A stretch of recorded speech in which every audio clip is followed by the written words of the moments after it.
열심히 공부해서 좋은 주식에 좋은 투자를 하는 방법을 배우는 시간이죠. 주식연구소, 대한민국을 대표하는 주식 초보를 위한 최고의 선생님 염승환 이베스트 투자증권 리테일 사업부 이사 화상으로 연결하겠습니다. 이사님 안녕하세요. 네, 안녕하세요. 간밤에 뉴욕 증시는 어떻게 마감했을까요? 장 움직임까지 해서 쭉 정리를 해주실까요? 네, 오늘 이제 미국 증시 같은 경우는 좀 급등을 했습니다. 나스닥이 1.74% 비교적 큰 폭의 상승을 보였고요. 다우가 0.85%, S&P 500 지수가 1.45% 정도 상승하면서 이제 좋은 분위기로 좀 마무리가 됐는데, 특히 이제 미국 같은 경우는 오늘 그 금리가 많이 꺾였습니다. 미국의 이제 고용 지표가 오늘 발표된 게 있는데 그게 좀 안 좋게 나왔거든요. 이제 그러다 보니까 경제 지표가 오히려 부진하니까 금리가 좀 꺾이는 좀 현상이 나오면서 시장을 좀 억눌렸던 금리 부담이 좀 해소되지 않을까 해서 오늘 이제 기술주 중심으로 크게 좀 상승을 해줬고, 특히 오늘 엔비디아가 이제 뭐 구글과 협력 강화한다는 그런 소식 나오면서 주가가 한 4% 올랐고, 그동안 좀 부진했던 테슬라가 하루 만에, 특히 이제 중국의 경쟁사죠. 그 BYD라는 전기차 회사의 실적이 굉장히 잘 나왔거든요. 그러니까 같이 또 중국에서 경쟁하는 테슬라도 중국 실적 괜찮지 않겠냐라는 그런 기대감이 좀 맞붙이면서 테슬라 역시 7% 이상 주가 올랐습니다. 그래서 이 두 기업이 사실 이제 증시를 좀 이끌면서 오늘 그 미국 증시는 그동안에 조금 약간 좀 답답한 흐름은 있었는데 오늘 모처럼 큰 폭의 상승세를 보였다라고 좀 말씀을 드리겠습니다. 주요 지표 발표를 앞두고 있고 또 지표 나온 것들 중에서도 뭐 별로 안 좋게 나오고 하면서 국채 금리가 이제 하락세 보인 영향으로 이제 급등했다는 말씀이신 거죠? 뉴욕 증시가? 예, 맞습니다. 네. 이제 사실 오늘 그 이제 고용 지표는 또 이번 주 금요일 날 나올 텐데 구인 구직 지수가 있거든요. 졸트라고.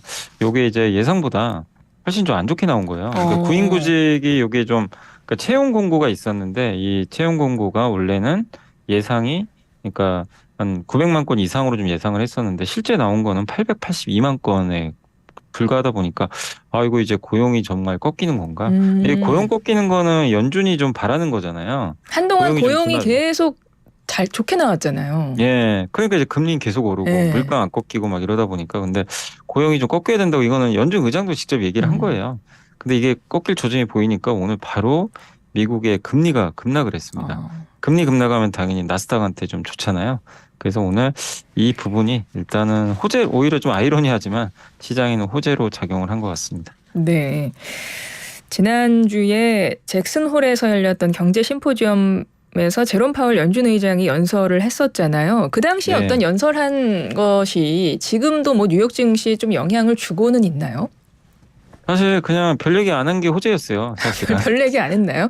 예, 별 얘기, 그러니까 그냥 너무 평범한 얘기, 그냥 파월 의장답게 얘기했구나.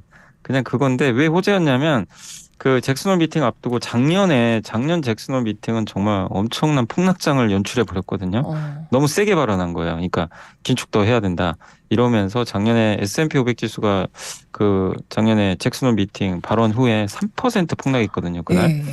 그러니까 이제 이번에도 좀 약간 이제 우려가 있었던 거죠. 자꾸 금리는 올라가고 또 센 발언하면 혹시 하면 어떡하지? 근데 그냥 파월 의장답게 그냥 아주 평범하게 데이터에 의존해서 앞으로 하겠습니다. 향후 지표 보면서. 네, 그러니까 늘 했던 그 얘기를 이번에도 반복을 한 거예요. 그러니까 사실 좀 잘 모르겠다. 그러니까 이번에 무슨 표현을 했냐면 항해를 하고 있는데 저 하늘을 보고 이제 별을 보고 항해를 해야 되는데 그 별을 이제 그 구름이 가리고 있다는 거죠, 지금.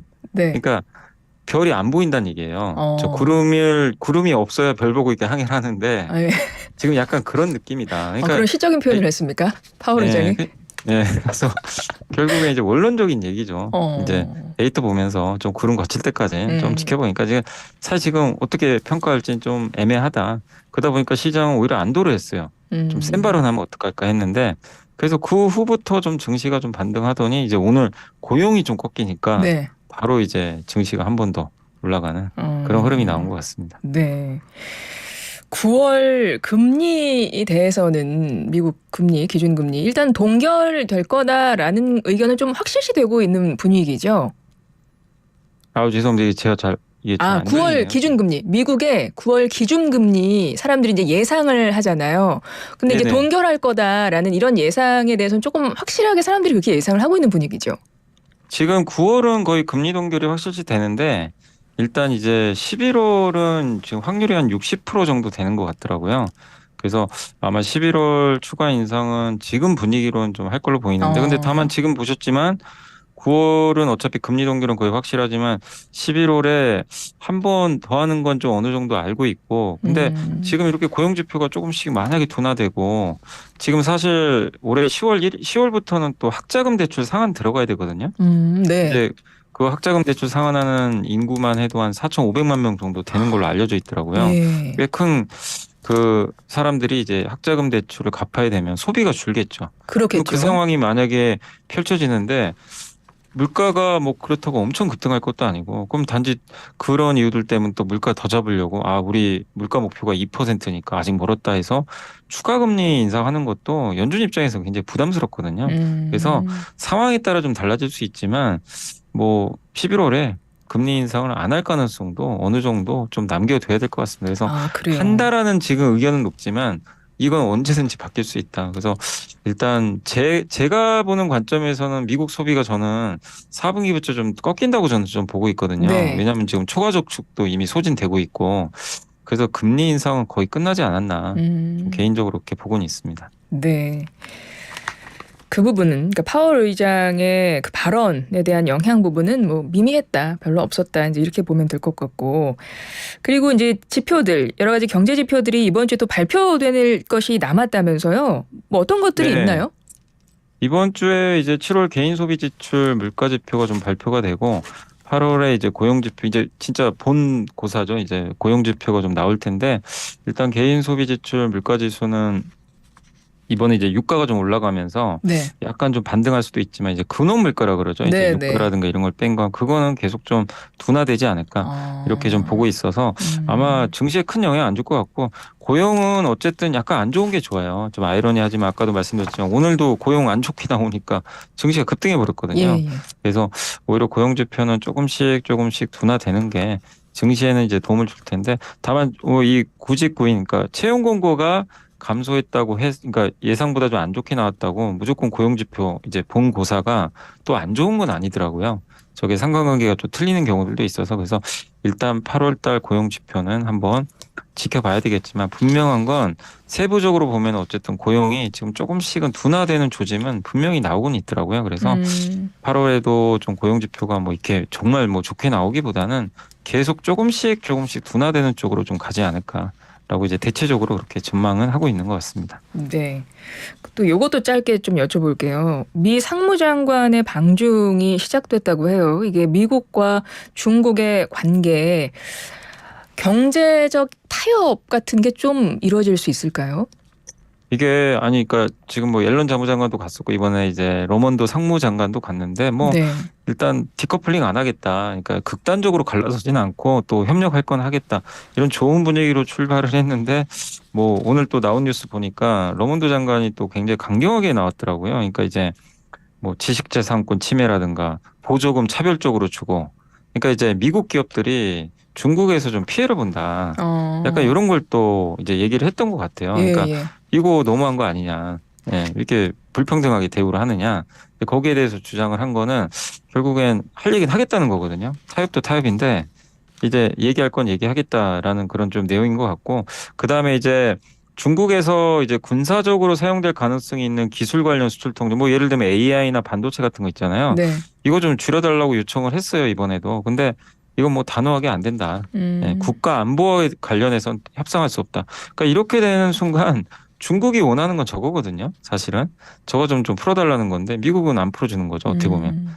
그러면 이제 결국엔 뭐 갈등 완화는 좀 된다 하더라도 사실은 이 국면이 그러니까 지금 이런 그 미국이 중국을 기술 수출이라는 게 통제하는 국면 자체가 극적으로 바뀔 가능성은 좀 높지는 않은 것 같아요. 그래서 만나는 데 의인이 있지만 이 만남을 통해서 두 양국 간이 뭐 서로 원하는 걸 얻고 그러기는 좀 힘든. 그러니까 지금 나온 대화만 종합해 보면은 그렇게 좀 극적으로 바뀌긴 좀 어려운 그런 상황으로 또 계속 전개가 되는 것 같아요. 그래서 아직까지 이제 미중 이쪽에 관련해서는 큰 변화는 제가 봤을 때는 좀 없는 상황으로 아직까지는 좀 판단을 하고 있습니다. 네. 지금 국내 증시도 정리를 하긴 해야 되는데 요거 짧게 또 여쭤볼게요. 좀 궁금해가지고 요즘에 중국이 너무 안 좋잖아요. 경제 상황이. 그것이 지금 뭐 글로벌 증시에 영향을 좀 주고 있나요? 중국이 이제 최근에 부양책을 좀 이제 내놓고 있잖아요. 그러니까 네. 주말에 뭐 거래 인지세 이제 우리나라 치면 이제 그 증권거래세를 이제 인하를 한 거고, 예. 그다음 부동산 대출 규제 좀 완화해주겠다. 뭐 이런 식으로 나오면서 이제 중국 증시도 조금씩 올라오는데, 다만 이게 뭐 엄청나게 센 부양책은 아닙니다. 그러니까 소비 부양이라든가 부동산 부양에 의해서 공격적인 부양은 아니고, 음. 이제 어느 정도는 이제 하방을 좀 막아주겠다라는 그런 요인인 것 같은데, 중국도 쉽게 지금 부양을 좀 못하는 것 같아요. 그러니까 약간 두려워하는 것 같아요. 이게 부양책을 세게 썼는데 예전만큼 효과 없으면 정말 낭패거든요. 더 이상 카드가 없어요. 네, 네. 그렇기 때문에 일단 계속 좀 천천히 하려는 것 같고, 그리고 아주 뭐 급한 상황도 아닌 것 같아요. 왜냐하면 중국 은행들 돈 많거든요. 뭐 위기 상황도 아니고 적절하게 대응할 것 같고, 다만 이제 제가 이번에 갑자기 증권거래세를 인하한 거 보면서 느낀 건 뭐냐면, 중국 정부가 하고 싶은 거는 은행에 있는 돈을 좀 빼고 싶은 것 같아요. 왜냐하면 지난 2년 동안 중국인들이 우리나라 돈으로요. 그러니까 미국 이제 달러 기준으로 한 5조 달러 있잖아요. 네. 5조 달러 정도를 은행에 넣어놨다고 합니다. 우리나라 돈으로 얼마죠? 그러면 6천조 되나요? 엄청난 돈을 은행에 넣어버린 네. 거예요. 왜 넣었을까요? 이제 자기 이제 월급이 깎이고 실업자가 될 수도 있다 보니까 음. 소비보다는 일단 아껴 써야 되잖아요. 미래가 불투명하니까. 예, 예. 그러면 무슨 문제가 있으면 소비를 안 해요. 그렇죠. 예. 은행에 놓는다는 얘기는 그렇죠. 옛날에 일본이 그래서 불황이 와버렸잖아요. 네, 실제 네. 잃어버린 뭐 30년. 근데 이제 중국 정부도 알죠, 당연히 일본 모델을 공부했을 거고. 그러니까 돈을 빼야 될 것 같거든요. 그러니까 은행에서 돈이 좀 나와서 돌아야 돼요. 그래서 얼마 전에 단체 관광 허용했잖아요. 네. 저는 그것도 일단 돈 좀 쓰고 와라. 네. 돈을 쓰고 오면 또 중국에서도 소비가 늘 가능성이 있거든요. 그러니까 이제 그런 포섭 아닌가. 그래서 그렇게 조금씩 은행에서 돈이 나가면 그때부터 좀 더 강하게 부양책을 쓰지 않을까. 또 그렇게 해야 효과가 있습니다. 지금은 아무리 부양책도 세게 써봐야 돈이 은행에만 가 있으면요, 이게 안 돌거든요. 네. 효과가 떨어져요. 그래서 저는 일단은 지금 증권거래소 인하 자체는 일단 중국 정부의 좀 그런 큰 그림에 있지 않나라고 좀 생각을 하고 있습니다. 알겠습니다. 한 뭐 2분 좀 안 되게 남았는데요. 국내 증시 정리해보죠. 오늘 어떻게 마감됐나요? 예, 오늘 이제 국내 증시 같은 경우는 이제 미국 증시가 사실 좀 급등한 영향으로 오늘 좀 좋은 분위기가 좀 이어졌고, 코스닥이 좀 훨씬 더 좋은 상황으로 오늘 좀 전개가 됐다라고 좀 보시면 되겠고, 물론 아직까지 좀 삼성전자가 조금 주가가 좀 부진해서 탄력적인 상승은 아니지만 2,500을 깼다가 어쨌든 이제 그 최근에 주가가 조금씩 반등하면서 2,600선을 향해서 점진적으로 반등을 해주고 있고, 환율도 좀 안정감을 좀 찾고 있고, 무엇보다 좋은 게 종목 장세인데요. 지금 오늘도 보니까 그 한 4, 500개 정도 되는 기업들의 주가가 올랐습니다. 그러니까 상승 종목 수가 훨씬 많다는 얘기죠. 그래서 그만큼 지금 증시가 지난 거의 한 달 내내 빠졌거든요. 그 약세장이 좀 약간 이제 마무리되면서 중국 리스크 좀 완화되고 미국의 금리 꺾이면서 증시가 조금 약간씩 안도랠리를 좀 하고 있다. 그래서 분위기는 확실히 좀 이번 주 들어와선 좋아지고 있는 것 같습니다. 예. 30초 남았는데요. 그동안 이제 테마주 열풍이 쭉 이어졌잖아요. 8월 네. 아니 9월에는 어떨까요? 투자 전략 어떻게 짜면 좋을까요?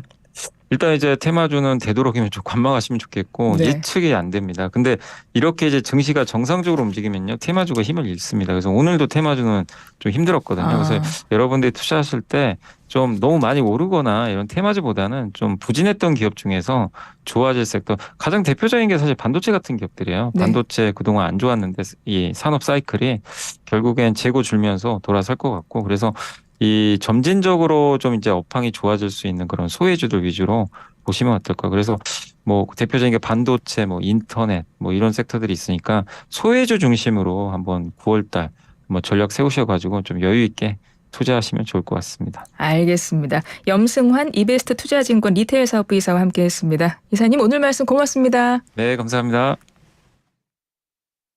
안녕하세요. 배우 박소연이에요.